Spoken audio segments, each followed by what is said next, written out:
जातिगत जनगणना का फैसला भारतीय जनता पार्टी ने ले लिया। आप जानते हैं कि राहुल गांधी ने लोकसभा में कहा था कि जातिगत जनगणना को हम पास करके दिखाएंगे, और वही लोकसभा में विपक्ष के नेता राहुल गांधी है और बीजेपी को आखिर झुकना पड़ा देश की आवाज के सामने। तो बीजेपी इतनी नाराज क्यों हो रही है?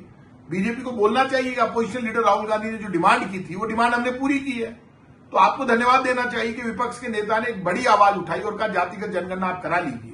देश की जनता, दलित, शोषित, पीड़ित, पिछड़ा, गरीब, यदि किसी गरीब की गरीबी का पता चलता है, यदि किसी का ये पता चलता है कि पीछे रह गया, तो उसको आगे लाने में कोई नुकसान नहीं है। और जातिगत जनगणना हो जाएगी तो ये देश की जनता की आवाज थी कि अब जातियों की जनगणना होनी चाहिए। अब जातियों की जनगणना हो रही है। कल तक बीजेपी, विपक्ष के नेता राहुल गांधी की हंसी उड़ाती थी जातिगत जनगणना के मुद्दे पर। आज उन्होंने फैसला कर लिया कि अब जातिगत जनगणना हम करवाएंगे। करवाइए, ये देश की जीत है। ये राहुल गांधी ने जो मुद्दा उठाया विपक्ष के नेता ने लोकसभा में, राहुल गांधी ने, उसकी जीत है। और मैं ये मानता हूं बीजेपी को पॉजिटिवली विपक्ष का धन्यवाद देना चाहिए, विपक्ष के नेता का धन्यवाद देना चाहिए। उन्होंने सही मांग को स्वीकार करके ही किया है। अब ये तो पास हो ही जाएगी यदि ये लोकसभा में भी लाएंगे, क्योंकि उन्होंने तो पहले ही कह दिया था कि हम इसी लोकसभा में, राहुल गांधी ने कहा था, पास कराएंगे। आखिर ये बहुत बड़ी जीत है और इसके लिए मैं ये मानता हूं कि देश की आवाज बनकर वो लड़े और इसमें हमने जीत हासिल की है, कांग्रेस की और राहुल गांधी की जीत।